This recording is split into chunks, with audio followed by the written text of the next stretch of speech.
All right, rugby fans, get ready for a deep dive into Ireland's incredible victory over Fiji in the Autumn Nations series. A dominant performance for sure. Yeah, 8 tries to 2. That's a statement. It will Ireland just came out firing right from the start. absolutely. But Yeah, even with that lopsided scoreline, there were still some really interesting moments that I think are worth discussing. definitely lots to unpack.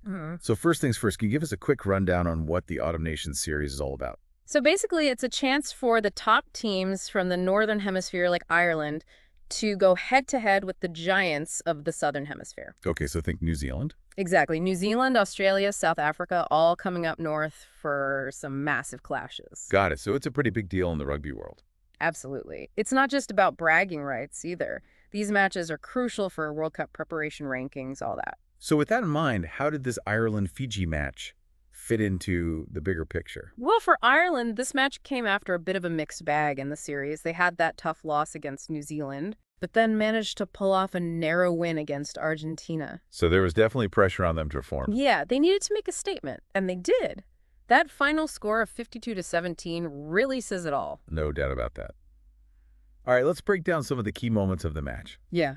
That first half was just relentless from Ireland. It was. The Irish forwards were absolutely dominant in that first half. Their driving haul was unstoppable, and they completely controlled the breakdown, which gave their backs so much space to attack. And they took full advantage tries from Doris van der Flier, Casey Hansen, just one after another. It was a try-scoring clinic. But Fiji did have their moments in the second half, right? They did. Fiji's always a dangerous team. They have that unpredictable style and can score from anywhere. Right. Salawa and Taraga Coke both got tries for Fiji, showing those flashes of Fijian brilliance that we all love. Yeah, but it always felt like Ireland could just shift gears whenever they needed to and pull away. Exactly. They had 3 more tries in that second half. Aki, McCarthy, and Kelleher all crossing the line. All right, let's talk about some of the individual performances that stood out.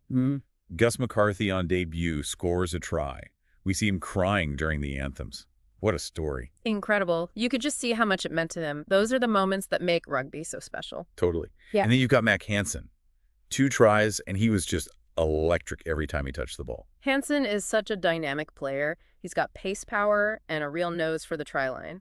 And he can play both wing and fullback, which is a huge asset. Definitely. And then there's young Sam Prendergast.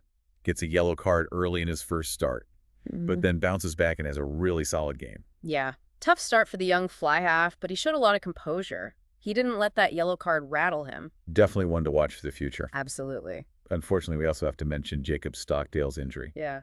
A real shame to see him go down. Hopefully it's not too serious. Fingers crossed. And then there was the unexpected sight of Connor Murray playing on the wing. Didn't see that coming. Definitely a surprise. But it shows Murray's experience and his willingness to do whatever it takes for the team. Okay, so we've talked about the highlights, some standout performances.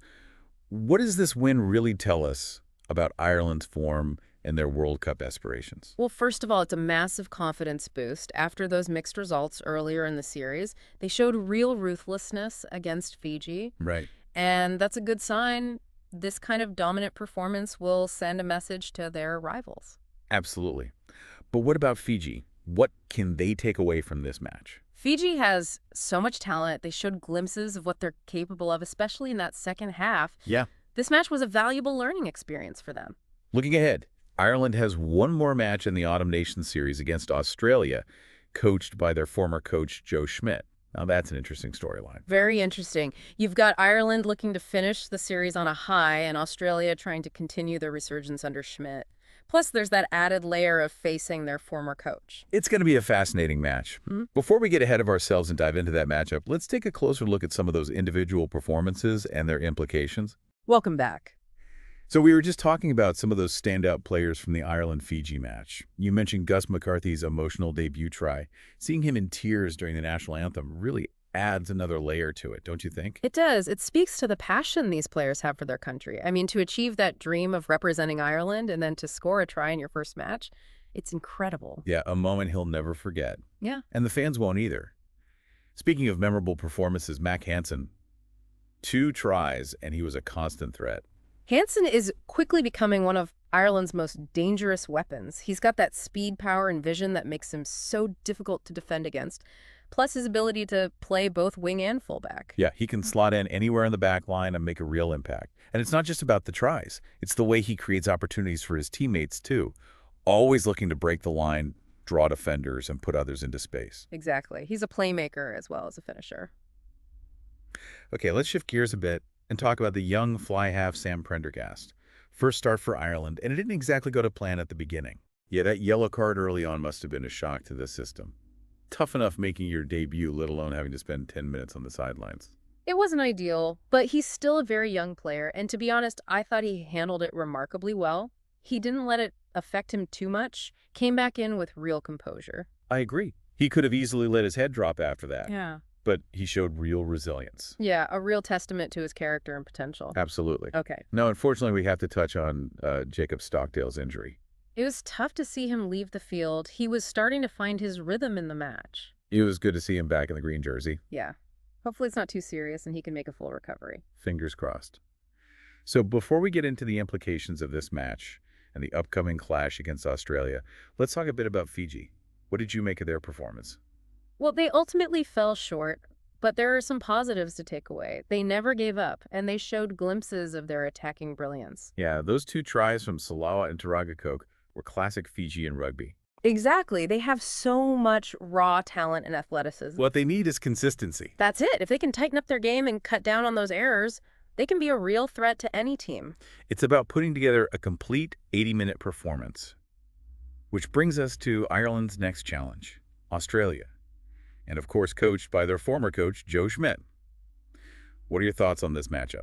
Ooh, it's going to be a fascinating one. Ireland's riding high after this big win, but they know that facing Australia under Joe Schmidt is a whole different ballgame.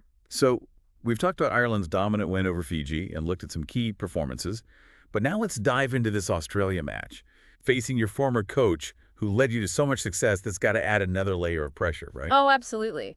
It's going to be interesting to see how that psychological aspect plays out. I mean, Joe Schmidt knows this Irish team inside and out. He understands their strengths, weaknesses, tendencies. It's almost like he has a secret weapon. But on the other hand, Ireland's players are also familiar with Schmidt's style and tactics. Exactly. It's like a chess match. Can Ireland anticipate Schmidt's moves, or will his knowledge of the Irish players give Australia the edge? And you mentioned Australia's resurgence under Schmidt.